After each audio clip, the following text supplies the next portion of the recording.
आपस में लड़ना शोभा देता है आप लोगों को। बड़े होने का ये मतलब तो नहीं कि अब जो पवन भाई कहे वही सही है।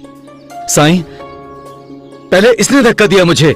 बड़ों की बात नहीं माननी है तो ना माने, लेकिन इज्जत तो दे कम से कम।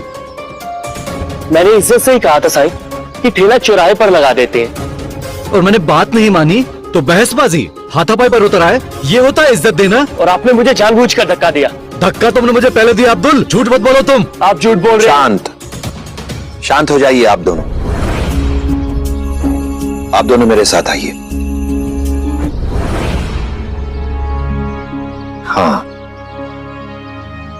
मैं आपकी समस्या जानता हूं, समझता हूं उसे, लेकिन अगर समस्या है तो इसका कोई निदान, कोई समाधान भी होगा। आपकी इस समस्या का समाधान एक पहेली में छुपा है, और उस पहेली को आप दोनों को ही हल करना होगा।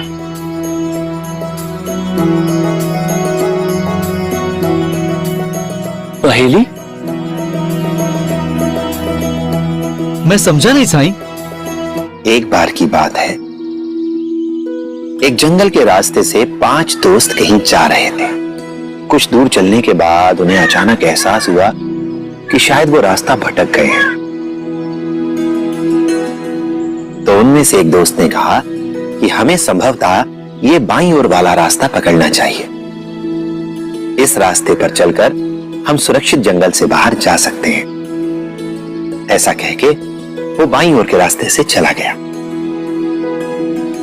दूसरे दोस्त ने कहा कि मेरे ख्याल से हमें यह दाईं ओर का रास्ता पकड़ना चाहिए।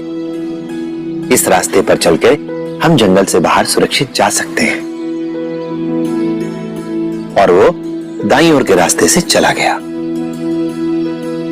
इन दोनों के जाने के बाद तीसरे मित्र ने कहा कि ये दोनों मूर्ख हैं। हम लोग सही रास्ते पर जा रहे थे और हमें इसी रास्ते पर आगे बढ़ते रहना चाहिए। ऐसा कहके वो सीधे जिस राह पर वो लोग आ रहे थे उसी राह पर आगे चला गया।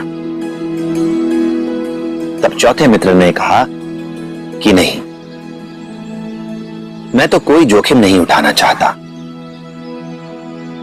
मैं उसी रास्ते पर वापस चला जाऊंगा जिस रास्ते से हम आए थे, क्योंकि वही रास्ता सबसे ज्यादा सुरक्षित है। ऐसा कहके वो चौथा व्यक्ति जिस राह से वो पांचों मित्र इस जंगल में आए थे उसी राह पर वापस चला गया। अब बचा पांचवा मित्र।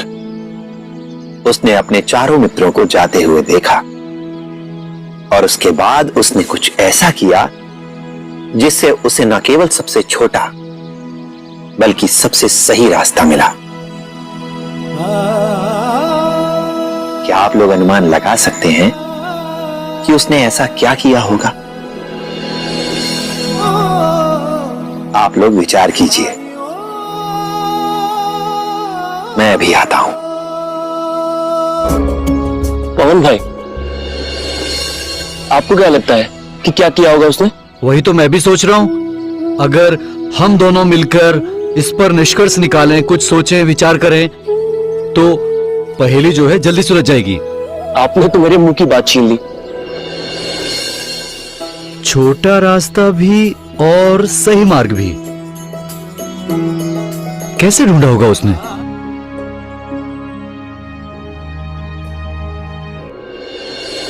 तो बताओ, पहेली हल हुई?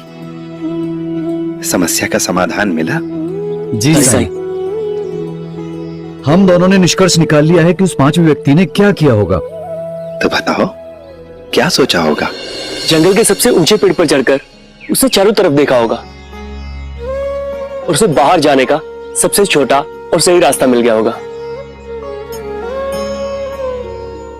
बहुत खूब, बिल्कुल ठीक कहा तुमने। अब ये बताओ कि इस कहानी से हमें शिक्षा क्या मिलती है? पता नहीं साईं। आओ, ये कहानी हमें सिखाती है कि हमें बुरी परिस्थितियों में भी, संकट की घड़ी में भी धैर्य से, सबूरी से काम लेना चाहिए। जब हम समस्याओं से ऊपर उठकर सोचते हैं, तभी हम समस्या का, परिस्थिति का सही सही आकलन कर पाते हैं। अगर आप लोग एक दूसरे को गलत ठहराने के बजाय एक दूसरे की सोच का सम्मान करते, एक दूसरे के विचारों को समझने की कोशिश करते, तो आप समझ पाते कि आप लोग एक ही हित की लड़ाई लड़ रहे हैं। और तब शायद आप सही नतीजे पर, समस्या के समाधान पर भी पहुंच चुके होते।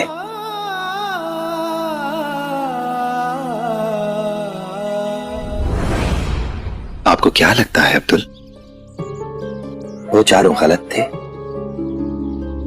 बेशक साईं, तभी तो आपने हमें ये कहानी सुनाई। नहीं, वो चारों गलत नहीं है, बल्कि यहां गलत आप दोनों हैं।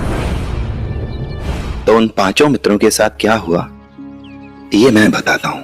पहला व्यक्ति जिसने बाईं ओर का रास्ता लिया था, भले ही वो अपनी मंजिल तक जल्दी ना पहुंचा हो, भले ही उसे छोटा रास्ता ना मिला हो, लेकिन बाईं ओर जाकर वो एक नए शहर में पहुंचा।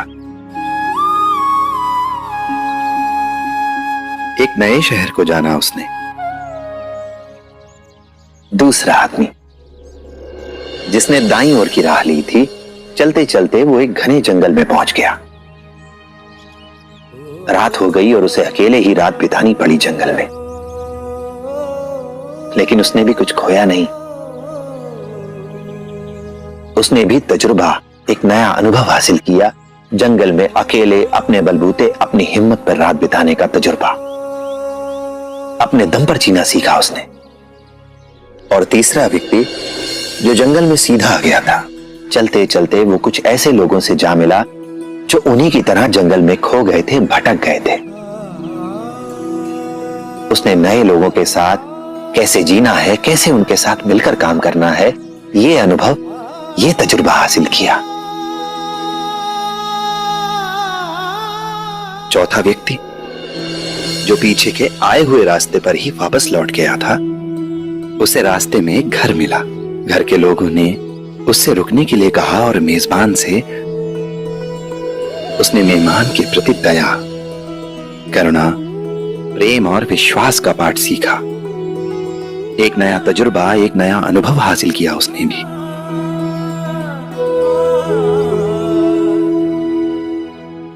और पांचवां व्यक्ति वो सही मार्ग पर जाकर सही समय पर अपनी मंजिल पर पहुंच गया।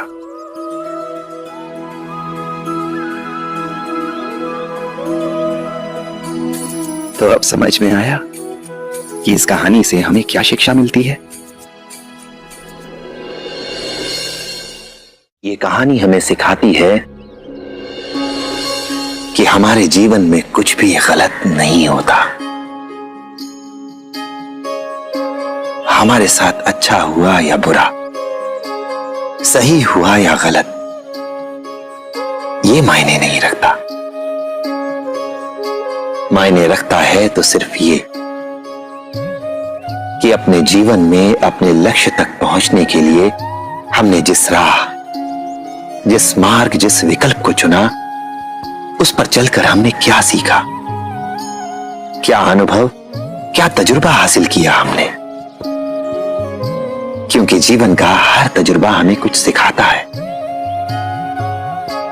अब यह हम पर निर्भर करता है कि उस तजुर्बे का उपयोग हम सही के लिए करते हैं या गलत के लिए। इसलिए अगर कभी भी तुम्हारे जीवन में कुछ बुरा हो, कभी कुछ ऐसा हो जिसे सोचकर तुम्हें लगे कि तुम्हारे साथ गलत हुआ है, सही नहीं हुआ है, तो हतोत्साहित मत होना। हौसला बनाए रखना, सबूरी रखना, क्योंकि जीवन का ये बुरा तजुर्बा भी तुम्हें पहले से अधिक बुद्धिमान, पहले से अधिक समझदार बनाएगा। तुम्हें जीवन की आने वाली कठिनाइयों से लड़ने का साहस देगा ये बुरा तजुर्बा। हिम्मत मत हारना, सबूरी रखना।